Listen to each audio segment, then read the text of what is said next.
Se você me segue no Twitter ou no Instagram, você já sabe que eu tive uma pequenininha participação no último episódio do Mamilos podcast sobre vegetarianismo. Eu resolvi gravar esse vídeo para fazer algumas observações sobre o podcast, não necessariamente críticas, né? Assim, algumas críticas talvez, mas assim, eu já quero deixar adiantado que eu gostei do podcast, gostei do episódio.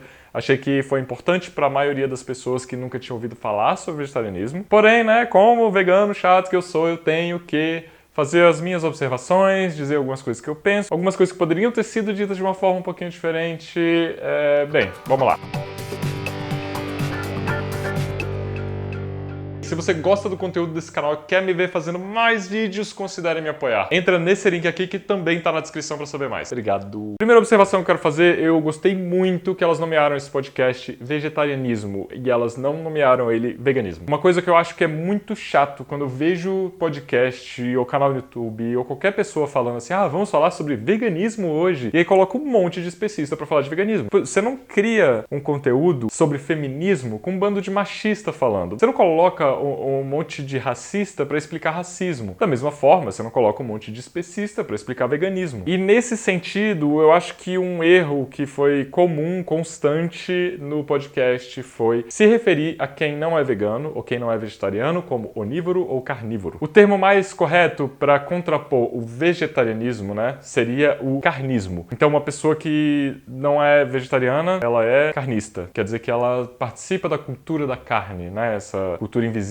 da carne na nossa sociedade. O contrário de vegano, o contrário de veganismo, não é onívoro, né? Onívoros somos todos nós, da espécie humana nós somos onívoros, isso é consenso na comunidade científica. Inclusive os veganos, né? Pessoas veganas são onívoras, não são herbívoras. Nesse sentido, o contrário de vegano não é onívoro, o contrário de vegano não é carnívoro, o contrário de vegano é especista. Enquanto veganos defendem o fim do especismo, o fim da exploração animal, o fim dessa visão de que seres humanos podem usar outros animais como se fossem objetos, ferramentas de trabalho, como se eles fossem somente alimentos, o especismo prega que os seres humanos são, sim, muito melhores e por isso a gente discrimina outros animais com base nas suas espécies. Então fica meio que essa correção assim, né, quando a gente fala de uma pessoa, não existem seres humanos carnívoros, por mais que algumas pessoas, né, gostem muito de dizer isso, ou sintam orgulho de dizer, não, eu sou carnívoro, eu sou super carnívoro, nossa, como eu sou cabeloso, eu sou carnívoro. Você não é carnívoro, você é onívoro e se você passasse 5 minutos na selva, é só você assistir Largados e Pelados, se você passasse 5 segundos na selva,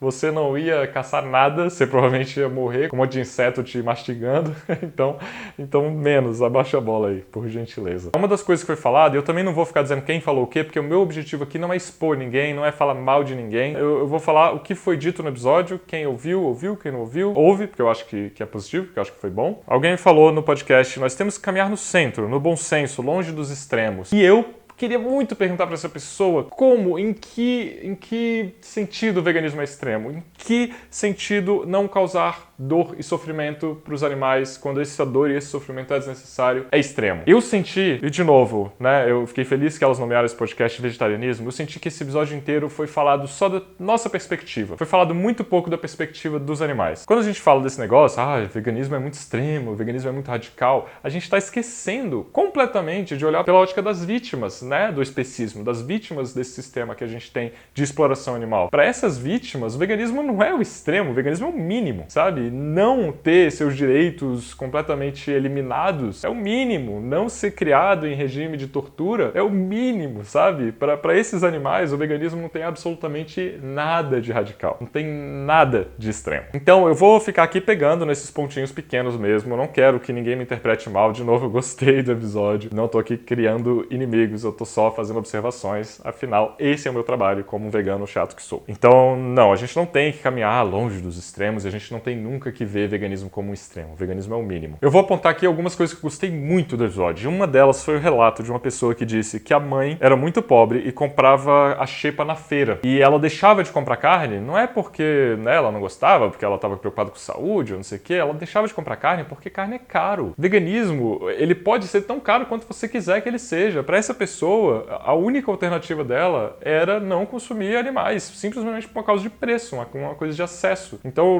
não é por acaso que quando a gente tem crise econômica forte no país, as pessoas comem menos carne, é porque carne é caro. Então, achei muito legal esse relato, muito positivo terem colocado esse relato dessa pessoa, para ajudar a quebrar esse mito aí de que veganismo é aspargo e damasco e risotinho no restaurante da moda. Então, ponto positivaço. Ainda um pouquinho nessa questão do veganismo como um privilégio, como elitista, foi dito que, por exemplo, a gente não pode exigir que pessoas que finalmente tiveram, né, uma grana agora para comprar carne, a gente não pode exigir que essas pessoas parem de comprar carne. A gente não pode chegar para elas e falar, vocês estão errados, vocês não devem fazer isso, porque não sei o que, né? E isso coloca o movimento vegano como meio que vilão, sabe? Ah, você agora, essa família finalmente está com dinheiro para comprar uma carninha e pode finalmente usufruir desse status, e você tá lá dizendo para ela que ela não pode fazer isso. Isso é um entendimento um pouco equivocado do que propõe o movimento vegano. Eu ainda não vi nenhum grupo de veganos que entra na casa das pessoas, tira a carne da geladeira e joga no chão, joga no lixo. Isso simplesmente não existe. De novo, nessa situação, o nosso foco tem que ser nas vítimas. Eu nunca vou chegar para uma pessoa que tá super feliz porque finalmente ela tem grana para comprar carne e falar, você tá errado, você é uma merda de pessoa porque você tá fazendo isso com os animais. Não,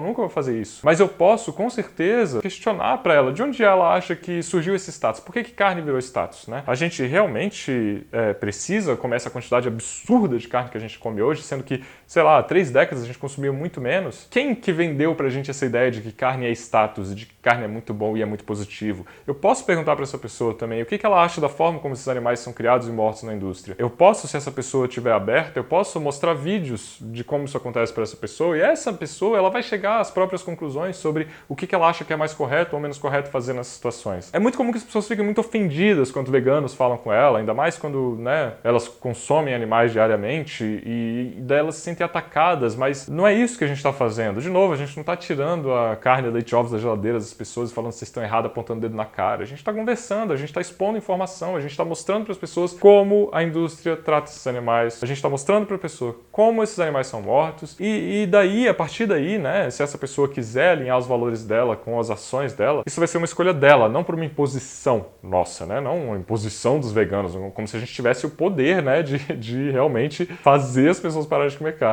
Não, isso não existe. Então a gente está num trabalho de educação. Esse canal, por exemplo, é um canal educativo. Eu não estou impondo nada para ninguém. Quem não gosta do conteúdo, fecha o vídeo e vai embora. Eu não posso deixar de falar sobre uma questão de bem-estarismo que foi dito no episódio, né? Foi dito que já existe uma preocupação mundial com o bem-estar dos animais, que o boi, ele, né, toma um tiro na cabeça e nem...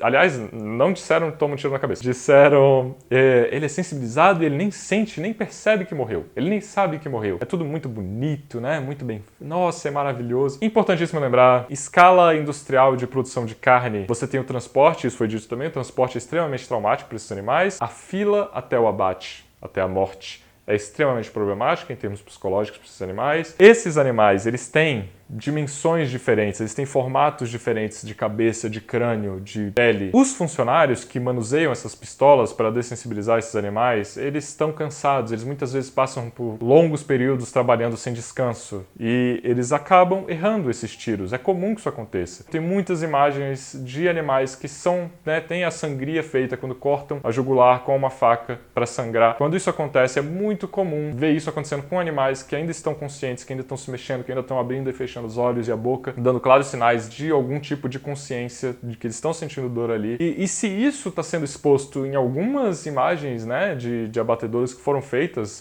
por ativistas, pensa o quanto que não está sendo feito quando não tem ninguém filmando, que é 99,9% dos casos, sabe? Pensa no quanto que isso está acontecendo em abatedouros clandestinos. E ainda tem gente que fala, por exemplo, nossa, mas o problema é a grande indústria, o problema é que essas grandes indústrias que matam essa quantidade de animais e falam que, tipo, não, na fazenda é diferente. Cara, na fazenda do tio, a galera dessensibiliza com martelada na cabeça, sabe? Com machadada na cabeça. Isso não faz o menor sentido. Se a gente está falando, né, de uma relação de respeito com outros animais, a gente tem que acabar com a exploração animal. Não existe um jeito certo, um jeito bonito, um jeito humanitário de matar um animal que não quer morrer. Apesar disso, eu gostei muito quando falou-se do bem-estarismo, falou-se muito também da forma como as galinhas são criadas. 95% dos ovos no Brasil vêm de galinhas criadas dentro de gaiolas e elas têm uma vida de tortura. As vacas leiteiras também nem se fala. Então essa parte, esse relato sobre o bem-estarismo eu gostei porque deixou muito óbvio a quantidade quantidade de sofrimento que existe numa dieta ovo-lacto-vegetariana. E muitas pessoas falam, ah não, mas eu sou vegetariano pelos animais. E deixam de considerar que muitas vezes, se você deixa de comer carne e você aumenta o seu consumo de leite e ovos, você provavelmente está aumentando o sofrimento que você causa em animais. Você está causando esse sofrimento em muito mais animais. Então achei muito legal terem pontuado isso nessa parte sobre bem-estarismo. Ficou show. Então, de novo, eu não tô aqui só pra ficar apontando um monte de defeito, eu acho legal também dizer as coisas que eu gostei no episódio. Sobre essa parte do bem-estarismo, falou assim, a gente tem uma produção tecnológica que busca o bem-estar animal. Mentira! Tipo, a indústria não busca bem-estar animal, a indústria busca lucro, busca dinheiro, não é à toa que a gente furna um monte de galinha numa gaiola desse tamaninho, que é para dar mais dinheiro. É descrita, inclusive, uma prática que chama muda forçada, que tira comida e água da galinha para ela produzir mais ovos. E isso é desumano, isso é terrível, isso é nojento, e isso não é feito pensando em bem-estar animal. Isso é feito pensando em lucro. E isso é legal, isso é legalizado. Se for alguém fiscalizar, não, o problema é falta de fiscalização. Se vai alguém fiscalizar lá e tá fazendo a muda forçada, tá beleza. Tem site da própria indústria e PDF da própria indústria dizendo como fazer isso, como fazer, né, a muda forçada da melhor forma possível, da forma que se garante a maior produção. Pensar que a indústria está preocupada com bem-estar animal é de uma ingenuidade, sabe? A indústria está preocupada com lucro. Até quando alguém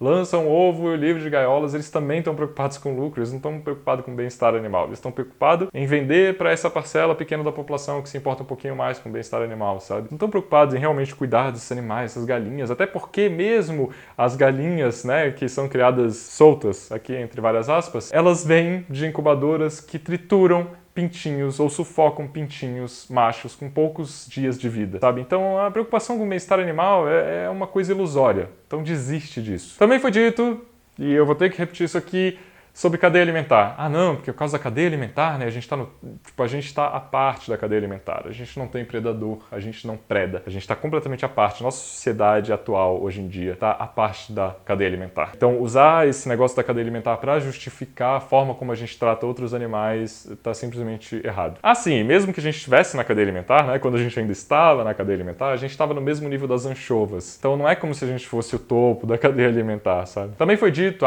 seres humanos são mais inteligentes, seres humanos são superiores, dando a entender de que, de algum modo, isso justificaria a forma como a gente usa, né, e abusa de outras espécies de animais. Eu acho também que esse argumento é completamente inválido e ele é um argumento triste, na verdade. Porque se a gente é realmente superior a outras espécies, a gente não tem domínio sobre essas outras espécies, a gente tem responsabilidade sobre essas outras espécies, a gente tem que cuidar. Se você vê, por exemplo, uma família, né? Não, uma família grande, tem um monte de filhos, nasceu um filho com uma doença psicológica, uma doença mental, e essa criança vai passar a vida inteira numa cadeira de rodas, sem saber interagir, sem saber falar. O que essa família deve fazer? Ela deve jogar esse moleque no lixo e falar, não, foda-se, eu sou superior a essa pessoa, então eu posso fazer com ela o que eu quiser? Não, muito pelo contrário. Como essa pessoa precisa de mais cuidado, ela tem algumas limitações em relação à média da nossa espécie, ela vai receber uma assistência maior. Vai ter uma equipe médica preparada para cuidar dela, vão ter remédios preparados para cuidar dessa pessoa, né? Vai ter carinho, vai ter respeito, vai ter cuidado, vai ter fisioterapia, não vai ter exploração e morte. Eu não sei de onde que alguém pode imaginar que porque a gente tem algum nível de domínio sobre as outras espécies, a gente tem autorização moral para usar essas espécies como a gente bem entender. E se você assistir 30 minutos do documentário Dominion, né, que eu vou deixar linkado aqui, como sempre, você vai entender que o que a gente faz com outras espécies é obsceno, é absurdo e é ridículo e é muito triste alguém usar a nossa superioridade como argumento para dizer que a gente pode, né, usar outras espécies. Vamos lá, eu vou tentar dar uma adiantada aqui porque já tem, acho que mais de 15 minutos aqui de observações. Foi dito também uma coisa que me deixou meio... Temos que analisar a cultura de hoje, a gente não pode ser intolerante, a gente não pode ser chato. Discordo também, a gente tem que ser chato. Você não vai chegar para um ativista negro e falar, não, peraí, você não pode ser tão chato assim, sabe? Você tem que ser mais tolerante com os racistas. Não! Existe, claro, um certo nível de tolerância que todos nós temos que ter uns com os outros, mas você não vai deixar de xaropar com seu amigo que fez um comentário racista, sabe? Você não vai deixar de xaropar com seu amigo que fez um comentário homofóbico, um comentário comentário machista. Da mesma forma que nós, como veganos, como anti-especistas, a gente não vai deixar de apontar que especismo é errado, né? A gente não vai deixar de incomodar as pessoas só pra gente, né? Não, mas aí eu também não vou incomodar. Sem incômodo não tem evolução. Se você viveu uma vida inteira, né, completamente sem incômodo, completamente na zona de conforto, você vai ser a mesma pessoa para sempre. Você nunca vai evoluir, você não vai se permitir conhecer outras culturas, conhecer outras situações. Você vai passar uma vida inteira em branco. Sabe? Você vai ser tipo o figurante de um filme. Não, você tem que tomar responsabilidade pelas suas atitudes. E nós como veganos, nós como anti-especistas, a gente tem sim que incomodar. Não incomodar por incomodar, mas a gente não pode ter vergonha de incomodar. Eu lembro muito bem uma vez que eu estava numa situação de trabalho, um almoço de trabalho, e que seria meio desconfortável se eu levasse minha própria comida. Daí eu liguei no restaurante e falei, que opção que você tem sem nada de origem animal? Eles falaram, a gente tem uma salada. Eu falei, bem, não vou comer salada. Eu não vou comer salada. Eu vou fazer a pior propaganda do mundo do veganismo. Se eu chegar no restaurante, tá todo mundo comendo lá aqueles pratos super elaborados, que é um restaurante meio chique, e eu comer uma salada fraca, sabe? Uma salada zoada. E aí eu fui e pedi uma marmita de estrogonofe cabulosa, um estrogonofe vegano maravilhoso. Cheguei lá e comi a minha marmita de estrogonofe no meio de uma situação de trabalho que foi desconfortável. As pessoas ficaram desconfortáveis. E tipo, eu jamais ia deixar de mostrar aquilo, mostrar que o veganismo é acessível, que você consegue driblar situações, mesmo situações chatas como essa, né, de um almoço de trabalho num restaurante que não tem quase nada pra você comer. Eu não ia deixar de fazer isso pra não incomodar, sabe? Não, a gente tem que incomodar, a gente tem que apontar. Da mesma forma que a gente aponta quando o nosso brother faz comentário racista, machista ou homofóbico, a gente também tem que apontar quando a pessoa tá sendo especista. É claro que, né, todo mundo tá sendo especista o tempo todo. Sei lá, 98%, 99% da população mundial é especista.